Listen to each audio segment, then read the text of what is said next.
Typing coaching centre में विजय का पहला दिन था। वह अपनी सीट पर बैठा टाइप सीखने के लिए नियमावली पुस्तिका पढ़ रहा था। तभी उसकी निगाह अपने केबिन के गेट की तरफ गई। कजरारे नैनों वाली एक सांवली लड़की उसके केबिन में आ रही थी। लड़की उसकी बगल में सीट पर आकर बैठ गई, टाइपराइटर को ठीक किया और टाइप करने में मशगूल हो गई। विजय का मन टाइप करने में नहीं लगा। वह किसी भी हालत में लड़की से बात करना चाह रहा था। वह टाइपराइटर पर कागज लगाकर बैठ गया और लड़की को देखने लगा। लड़की की उंगलियां टाइपराइटर के कीबोर्ड पर ऐसे पड़ रही थी जैसे हारमोनियम बजा रही हो। क्या देख रही हो? थोड़ी देर बाद लड़की ने गुस्से से बोला, आपको टाइप करते हुए देख रहा हूँ। यहाँ क्या करने आए हो? टाइप सीखने। ऐसे सीखोगे? लड़की ने स्वर में तल्खी बरकरार थी। मेरा आज पहला दिन है, इसलिए मेरी समझ में कुछ नहीं आ रहा है। आप टाइप कर रही थी तो मैं देखने लगा कि आप उंगलियां कैसे पड़ती हैं। कीबोर्ड पर आपको टाइप करते देखकर मैं भी सीख जाऊंगा।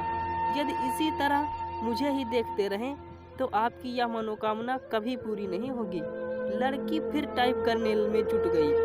विजय भी कीबोर्ड को देखकर टाइप करने लगा। टाइप करने में उसका मन नहीं लग रहा था। वो बेचैनी से महसूस कर रहा था। 10 मिनट बाद उसने देखा उसने टाइपराइटर का रिबन फंसा दिया। तो रिबन तो फंसेगा ही जब ध्यान कहीं और होगा। लड़की उसके टाइपराइटर को थोड़ा अपनी ओर खींचकर रिबन ठीक करने लगी। इसी बीच रिबन नीचे गिर गया। वह उसे उठाने के लिए झुकी तो उसके गले में चुन्नी गिर गई। रिबन को उठाने के लिए विजय भी झुका। उसकी निगाह अकस्मात लड़की की रोजों पर चली गई और वह सकपका गया। लो, ठीक हो गया, लड़की ने कहा तो उसकी चेतना लौटी। लड़की फिर टाइप करने में लग गई, लेकिन विजय का मन टाइप करने में नहीं लगा। वह लड़की से बात करने की ताक में ही लगा रहा। मन नहीं लग रहा है। अचानक लड़की ने उससे पूछा तो पाँछें खिल गई। लगता है कि सीख भी नहीं पाऊंगा। आसार तो कुछ ऐसे ही दिखते हैं। आपका नाम? विजय ने बात को बढ़ाने के लिए सवाल कर दिया। सरिता अच्छा नाम है, लेकिन मुझे इस नाम से नफरत है। क्यों? कोई एक कारण तो बताएं। यह कहते हुए सरिता अपनी सीट से उठी और पर्स कंधे पर टांगते हुए केबिन से बाहर निकल गई। विजय उसे जाते हुए देखता रहा। उसके जाने के बाद उसने टाइपराइटर पर डाली। टाइपराइटर उसे उदास लगा और दुनिया बदल गई। इसी दिन से विजय हवा में उड़ने लगा, रातों को छत पर घूमने लगा और तारे गिनता, उनसे बातें करता, चांदनी रात में बैठकर कविताएं लिखता। गर्मी की धूप उसे गुनगुनी लगने लगी। दुनिया गुलाबी हो गई तो जिंदगी गुलाब का फूल। आंखों से नींद गायब हो गई। वह ख्यालों ही ख्यालों में पैदल की कई किलोमीटर तक घूमा था। अपनी इस स्थिति के बारे में उसने अपने एक दोस्त को बताया तो उसने कहा, तुम्हें प्यार हो गया है। दोस्त की बात सुनकर उसे अच्छा लगा। अगले दिन विजय ने सरिता से कहा कि आप एक कविता लिखी है, चाहता हूँ कि आप इसे पढ़ें। यह भी खूब रही, जान ना पहचान तू मेरा मेहमान। कितना जानते हैं आप मुझे? जो भी जानता हूँ उसी आधार पर लिखा हूँ। सरिता उसकी लिखी कविता को पढ़ने लगी। सरिता कलकल करने बहने वाली जलधारा, लोगों की प्यास बुझाती, किसानों को खेतों में खींचती, राह में आती बहुत बाधा, फिर भी मिलती सागर से उसके प्रेम सागर। साहिल पर पटकता है सिर, उनके प्रेम की प्रगड़ता का प्रणाम। पूर्णमासी की रात में उठने वाला ज्वार भाटा। सरिता है तो सागर है, सरिता के बिना रेगिस्तान हो आएगा सागर। सागर के प्रेम में सरिता लाघती है पहाड़ पठार और मानव निर्मित बाधाओं को। कविता के जगह उसने विजय की जगह सागर लिखा था। सरिता ने उसे देखा और कागज विजय की तरफ बढ़ा दिया। विजय ने कहा कि मैं चाहता हूँ कि आप इसे टाइप कर दें, इसे छापने के लिए भेजना है। सरिता कुछ नहीं बोली, कागज को सामने रखकर टाइप करने लगी। विजय उसे देखता रहा। इस बात का आभास सरिता को भी था कि विजय उसे ही देख रहा है, लेकिन उसने कोई विरोध करने के बजाय पूछा, आप कवि हैं? कवि भगौड़े होते हैं, सरिता ने उसकी ओर देखते हुए कहा। उसकी इस टिप्पणी से विजय सकपका गया। कवि अपने सुख के लिए कविता रचता है। रचते समय वह कविता के बारे में सोचता है, उसके बाद वह कविता को उसके हाल पर ही छोड़ देता है।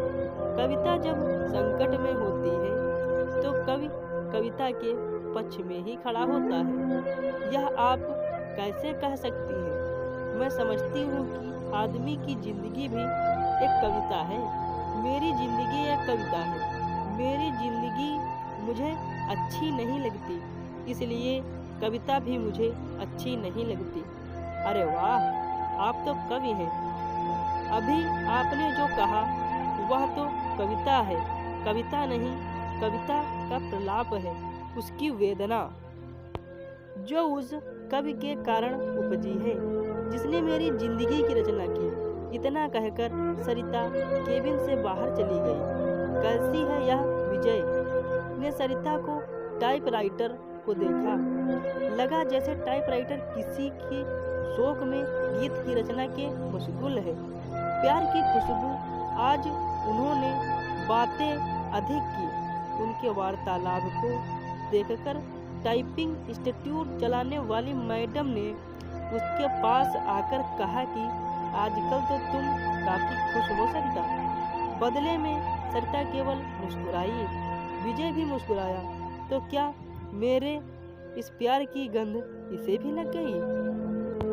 अगले दिन सरिता जब इंस्टीट्यूट आई तो काफी सजी धजी थी।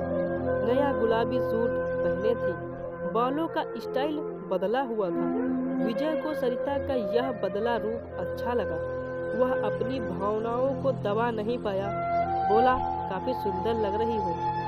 जवाब के लिए सरिता ने मुस्कुराते हुए थैंक यू का फूल जब उसकी तरफ फेंका तो उसकी इच्छा हुई कि वह खड़ा होकर नाचने लगे और जोर जोर से चिल्लाए कि उसे प्यार हो गया। ग्रह नक्षत्रों की चाल।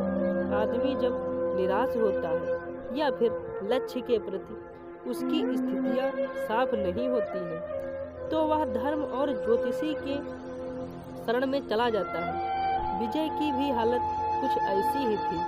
वह सरिता को चाहने लगा था, लेकिन सरिता भी उसे चाहती थी, यह स्पष्ट नहीं था।